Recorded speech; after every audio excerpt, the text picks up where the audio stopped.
revenons à l'actualité, là aussi nationale, avec Barbara Butch, et c'est l'information de la matinée. Barbara Butch va déposer plainte jeudi à l'encontre de la France Insoumise pour provocation à la haine et à la violence, a annoncé son avocate, maître Audrey Mselati, sollicitée par la AFP, 5 jours après l'interruption de son concert par des militants dits pro-palestiniens et insoumis. Je suis toujours en état de choc, a-t-elle déclaré hier. Je ne m'attendais pas à une telle violence. Maintenant, cette affaire est entre les mains de la justice. On connaît les auteurs, on connaît l'acte, on a les vidéos. On va voir parce qu'on sait que la justice peut agir sur certains cas très rapidement. Donc que va-t-elle faire, cette justice, pour Barbara Butch? La France Insoumise a l'habitude des tracts haineux. Parce qu'il ne faut pas avoir la mémoire courte, et je veux commencer avec ces 2 images, et je vais les décrire pour les auditeurs d'Europe 1. Parce que le tract contre Barbara Butch n'est pas une première. En mars 2025, alors qu'il prétendait marcher contre l'extrême droite, ses idées et ses relais, ils utilisaient le visage de Cyril Hanouna, le présentaient évidemment comme avec une sorte de réflexe, ou du moins historique, un parallèle historique avec les années 30. Et là aussi, plainte a été déposée à l'époque. Que s'est-il passé entre mars 2025 et juillet 2026 ? Que va-t-il se passer entre juillet 2026 et la plainte donc qui a été déposée de Barbara Butch ? Ces 2 images, il faut les garder en permanence. Oui. Il faut les garder en permanence quand on parle de ce sujet-là, parce que une actualité en chasse une autre, une attaque en chasse une autre, et on a la mémoire courte. Il ne faut pas oublier ce qui s'est passé. Écoutez Barbara Butch, qui était l'invitée de France Info ce matin. C'était d'une violence inouïe, et je ne souhaite à personne, même pas à mon pire ennemi, de ressentir ou de vivre ce que j'ai vécu samedi dernier. J'ai eu extrêmement peur. J'ai eu peur à tel point que là j'en sors, mais j'ai eu un tel choc que je pouvais plus bouger pendant des jours, et que c'était comme si en fait on m'avait envoyé des coups de poing au niveau du plexus solaire, avec une douleur qui a fait que j'ai dû aller chez le cardiologue hier.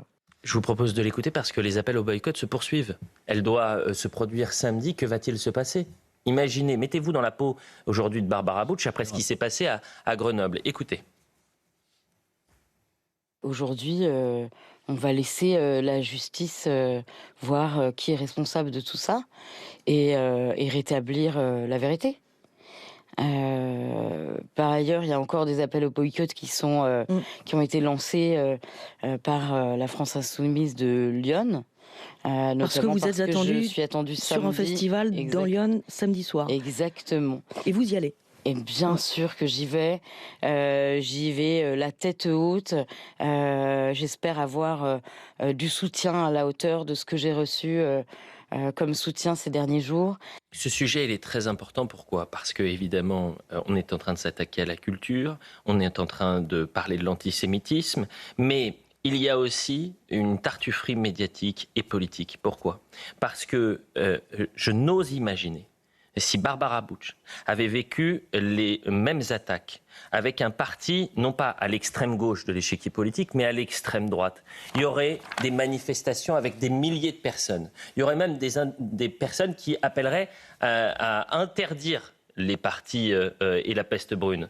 Mais là, on n'est pas sur ce terrain-là. Je ne dis pas qu'il y a une complaisance, mais on n'a pas la même virulence à l'endroit de la France Insoumise qu'on aurait, par exemple, à l'endroit du Rassemblement National, si le Rassemblement National avait provoqué les mêmes scènes qu'on a vues du côté de Grenoble, André Valigny. Et je veux vraiment qu'on garde les 2 images parce qu'on a oublié le tract odieux, honteux, antisémite contre Cyril Hanouna.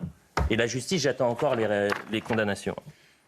Alors sur la justice, on va voir effectivement ce que donnent les plaintes, parce que Mme Butch déclare déposer plainte, mais la mairie de Grenoble envisageait il y a quelques jours de déposer plainte. Je pense que ça a été fait. Le procureur de la République de Grenoble a ouvert une enquête, et j'espère que la justice va passer, et qu'elle va passer sévèrement, parce que comme vous l'avez dit, Elliot, il y a des images, il y a eu des faits, il y a eu des jets de projectiles. Il n'y a pas eu seulement, entre guillemets, une manifestation bruyante. Il y a eu vraiment quelque chose de dangereux. Deuxième chose que je voudrais dire, c'est que le pire n'est pas toujours sûr. Et moi, je me souviens de ce qu'avait vécu Amir, le chanteur. Il a été menacé de boycott. Seul contre tous, hein. Oui. Seul contre tous. Mais il se trouve que le concert qui a suivi, les menaces qu'il a reçues, a fait le plein. C'est vrai. Il a eu beaucoup de monde pour venir l'applaudir. Vous avez raison. Donc ça nous a réconfortés, j'espère. Oui, mais cette semaine, il voulait faire un concert et ça n'a pas été possible pour des raisons de sécurité, oui. Cette semaine pour Amir ? Oui. Mais je n'avais pas l'information, Rachel. Justement, en soutien, justement, il y a beaucoup de mobilisations qui se sont faites et ça a été annulé pour des raisons de sécurité. Eh bien, écoutez, je n'étais pas au courant de cette information, mais il faut creuser. Il devait se produire où ? C'était dans Paris, je pense. Il devait se produire dans Paris. Ouais. Mais Amir a vécu la même situation. Or, contrairement à Barbara Bush, et enfin, le monde culturel se réveille, mais Amir était seul. Il a, par exemple, produit de nombreuses fois, il s'est produit pour les Restos du Cœur. Il avait même écrit l'hymne des Restos du Cœur sur une année. Vous avez vu un communiqué des responsables du Resto du Cœur, des Enfoirés, pour Amir ?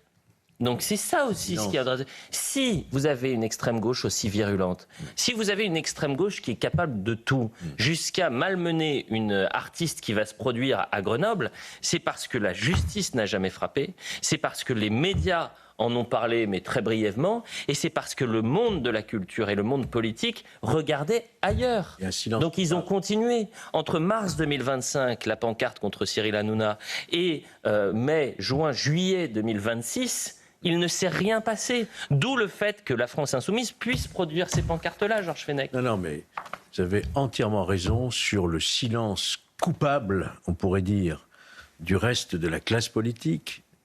Un silence assourdissant. Non, il y a eu des réactions politiques. Oui, elles sont timides. Non. Elles sont timides, ces réactions. Il y a eu un petit tweet de M. François Hollande, ancien président de la République. Un petit tweet, ça méritait quand même plus qu'un petit tweet. Il y a eu beaucoup de réactions de gauche et de droite. Non, je ne les entends pas. Si. Je les entends pas. Et puis une lenteur inacceptable de la justice. Vous vous rappelez, déjà en 2025, la caricature odieuse qui visait Cyril Hanouna. Il faut quoi ? Il faut 10 ans pour avoir un procès ? Je me permets une chose. Quand vous avez des militantes du collectif Némésis qui ont une pancarte lors d'une manifestation où elles dénoncent l'immigration invasive illégale, le lendemain, elles sont en garde à vue. Là, on connaît les auteurs. Du moins, on connaît l'instigateur, puisqu'il l'assume et il parle dans la presse. Oui. Alan Brulon. De la France Insoumise. Il le revendique. Il dit qu'il ne regrette rien. Et donc, vous voyez la différence de traitement. Au bout d'un moment, il y a une question qui se pose. Qu'est-ce qu'il faut il faut attendre quoi pour que les responsables de ces attaques-là soient mis face à leurs responsabilités et qu'on sache, en matière de justice, où est la frontière entre le militantisme, la dénonciation de certaines causes et les menaces, les agressions, les incitations à la haine. Elle est où la limite ? Et on pourrait aussi s'étonner de certaines décisions de justice. Non seulement la lenteur, je crois que Rachel pourrait en témoigner. Lorsqu'elle a subi elle-même des attaques de nature antisémite, ça s'est terminé par rien du tout, en réalité. Ce qui est, de mon point de vue, je n'ai pas l'habitude de trop critiquer les décisions qui sont rendues, mais là, ça m'a paru véritablement... Mais on ne vit pas une vie normale, en réalité. Voilà. En fait, on ne vit pas une vie normale. Moi, le témoignage de cet artiste me touche profondément parce que, en réalité, c'est aujourd'hui qui a le pouvoir de définir l'antisémitisme. Lorsque vous avez un Jean-Luc Mélenchon qui n'arrête pas de dire que l'antisémitisme est résiduel, quand vous avez hier une Mathilde Panot qui nie toute responsabilité d'antisémitisme, en fait, on voit bien comment le Hamas et le 7 octobre a joué sur la communication et a colonisé les esprits, notamment de la France insoumise. On est passé de l'espace militant à l'espace judiciaire. Aujourd'hui, c'est l'espace militant qui dit ce qui est antisémite et ce qui ne l'est pas. Et surtout, on a LFI qui considère que tout est raciste. Tout est raciste et rien n'est antisémite. Et dans les décisions de justice, évidemment, on a eu cette affaire de la nounou, avec toute cette famille qui a été empoisonnée. C'est pas antisémite. L'affaire de l'arbre d'Ilan Halimi, c'est pas antisémite. C'est-à-dire c'est insupportable. Moi, ça me révolte. Et c'est-à-dire qu'aujourd'hui, puisque tout est raciste, puisque tout est apartheid, puisque tout est colonisation, et que le sionisme, c'est tout ça, que le sionisme, c'est raciste, c'est génocidaire, etc., eh bien, il faut être anti-sioniste. Et que derrière l'antisionisme, il y a l'antisémitisme. Là où André Vallégny a raison, c'est que cette fois-ci, vous avez tous les plus hauts responsables, notamment socialistes, qui ont pris la parole.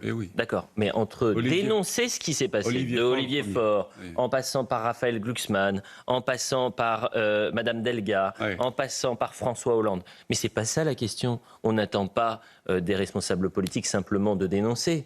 La question qu'il faut poser à tous ces responsables du Parti socialiste, c'est qu'est-ce que vous allez faire pour la présidentielle ? Est-ce que au soir du premier tour, s'il y a au second Marine Le Pen, Jean-Luc Mélenchon, est-ce que vous allez marcher, puisque le second tour c'est le 2 mai et que c'est à la veille, au lendemain du 1er mai, est-ce que vous allez vous mettre en première ligne, main dans la main, avec les syndicats, avec la France Insoumise, avec Jean-Luc Mélenchon pour dire non à la peste brune ?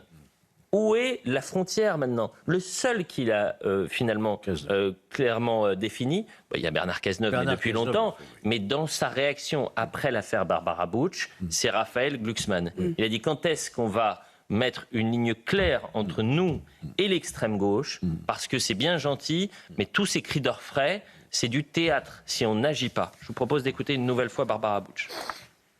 Nous déposerons plainte à la fois pour provocation à la haine contre le parti de la France Insoumise. C'est contre le parti ou contre des élus du parti grenoblois ? Les deux.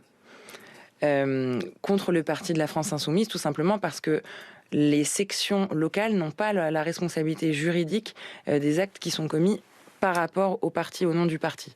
C'est une des raisons pour lesquelles nous attaquons du coup la France Insoumise. Il n'y a pas que ça, puisque, et je pense que Barbara en a parlé, pour quel motif ? Pour provocation. Pour provocation à la haine et à la violence. Audrey Mselati, qui est l'avocate de Barbara Bush et que vous venez d'entendre. C'est intéressant ce qu'elle disait, puisque finalement la responsabilité n'incombe pas dans ce tract à l'antenne locale et donc à Alain Brelon, fier comme tout, qui se répand dans la presse locale pour dire que ce n'était pas antisémite, mais c'est l'échelon supérieur.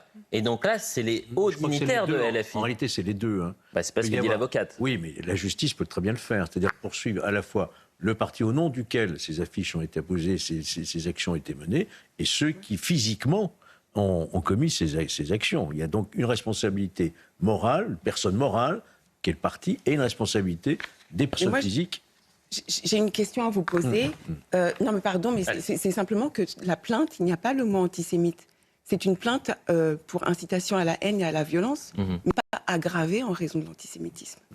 C'est une bonne remarque. Oui, c'est-à-dire que il faut le souligner. Oui. Oui. Si l'avocate de Madame Bush considère que c'est antisémite, à ce moment-là, effectivement, ça peut être une incitation à la haine et à la violence en raison. Il faut rappeler la présence du drapeau. Bien sûr. Avec, non, mais c'est une vraie question. Oui, alors, une stratégie, mais vous savez ce qu'il faudrait faire. Mais moi, et d'ailleurs, je vais le faire publiquement, que Madame Bush et que son avocate, puisqu'elle était hier sur BFM, ce matin sur France Info, qu'elle a pu s'adresser à Libération également.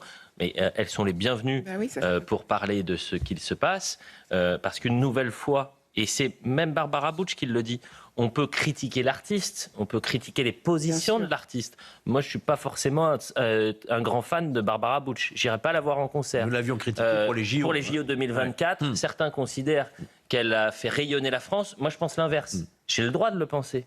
Mais je n'ai pas le droit d'inciter à la haine. Je n'ai pas le droit de la stigmatiser, de l'insulter. En raison notamment de sa judéité.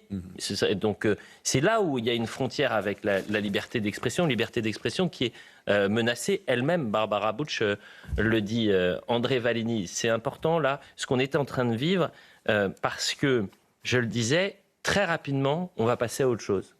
Très rapidement, on va oublier, ou est-ce que selon vous, c'est le tournant? Mais il y en a eu des dizaines de tournants. Non, là, je crois que ce qui s'est passé à Grenoble a provoqué une espèce d'électrochoc parce que non seulement, comme vous l'avez dit, beaucoup de responsables politiques, notamment du Parti socialiste, ont dénoncé ce qui s'est passé, mais il y a eu cet appel dans Libération aussi de 200 ou 300 acteurs du monde culturel qui sont connus pour être de gauche, qui d'habitude ne disent pas grand-chose sur la France insoumise, qui ont pris position là.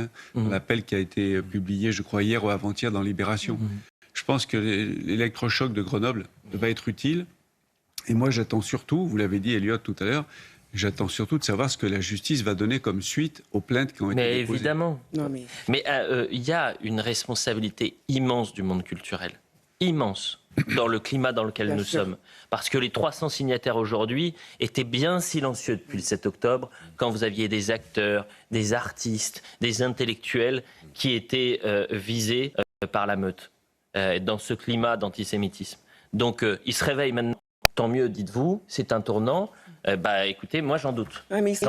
Parce que, si vous voulez, il y a une sorte de date de péremption du courage. Exactement. Et malheureusement, elle est très rapide. Rachel Kahn. On n'est pas dupes, ils se réveillent maintenant. Si vous saviez, Elliot, le nombre de passeports qui arrivent pour faire leur visa pour l'ALIA, c'est-à-dire que depuis, même avant 2023, l'antisémitisme et la haine du juif n'a cessé d'augmenter. Et aujourd'hui, ce sont des dizaines et des dizaines de passeports qui arrivent chaque jour pour partir. Donc ils se réveillent pour les élections, mais très sincèrement, le climat est intenable. On va passer à un autre sujet. On salue Sabrina Medjeber qui nous a rejoint. Chère Sabrina, si vous écoutiez l'émission, vous avez pu voir qu'on avait commencé évidemment par les incendies en Gironde, mais également par la plainte qui va être déposée par Barbara Butch. C'est un tournant. Pourquoi ? Parce que maintenant, on va avoir la justice qui a entre les mains ce dossier pour incitation à la violence et à la haine. Et depuis hier... Moi, je mets en parallèle le tract contre Jean-Luc Mélenchon, j'allais dire, contre Cyril Hanouna en mars 2025, et le tract contre Barbara Butch, parce qu'il y a un fil conducteur.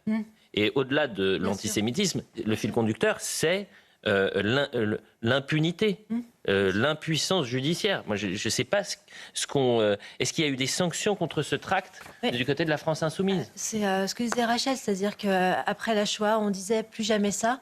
Et finalement, on se rend compte que les représentations symboliques, elles se déplacent dans le temps, malheureusement, et qu'il ne s'agit absolument pas d'un antisémitisme résiduel, pour reprendre la déclaration de Jean-Luc Mélenchon. On est malheureusement dans un continuum sémiologique là, à travers les affiches, mais dans une explosion des actes antisémites d'un point de vue des personnes ainsi que des biens. Je crois que selon la dernière étude du service de protection de la communauté juive, il s'agit de 67% d'atteintes aux personnes. Et là, en effet, on voit que au-delà même de cette explosion des actes, une intériorisation d'une nouvelle norme chez les Français de confession, de culture juive, c'est-à-dire une auto-barricade de soi-même, une protection de l'autre, de ses biens, une pensée également, un projet, une ambition de quitter la France pour beaucoup. On sait tous que le nombre d'alias a explosé ces 6 derniers mois. Et évidemment, bien sûr, une justice qui n'est malheureusement pas à la hauteur. Moi, lorsque j'écoute mon amie et avocate Muriel Waknil-Melki, qui ne cesse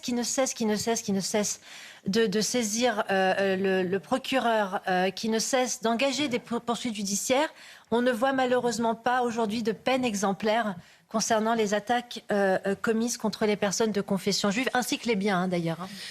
Courte pause sur CNews et sur Europe 1. Je voudrais juste qu'on s'arrête sur cette image, parce que le feu, et nous commencions notre émission sur cet incendie qui frappe la Gironde, et ces images sont absolument sidérantes et terrifiantes, puisque vous avez un feu qui parcourt plus de 2000 hectares aujourd'hui, qui a déjà parcouru plus de 2000 hectares dans la région en quelques heures seulement. Et vous voyez d'ailleurs les journalistes qui vont être contraints très rapidement de quitter la zone de Lège-Cap-Ferret pour des raisons évidentes de sécurité. Ce feu qui reste incontrôlable, nous en parlerons très certainement, et on bouscule un peu notre actualité. Nous en parlerons juste après la pause.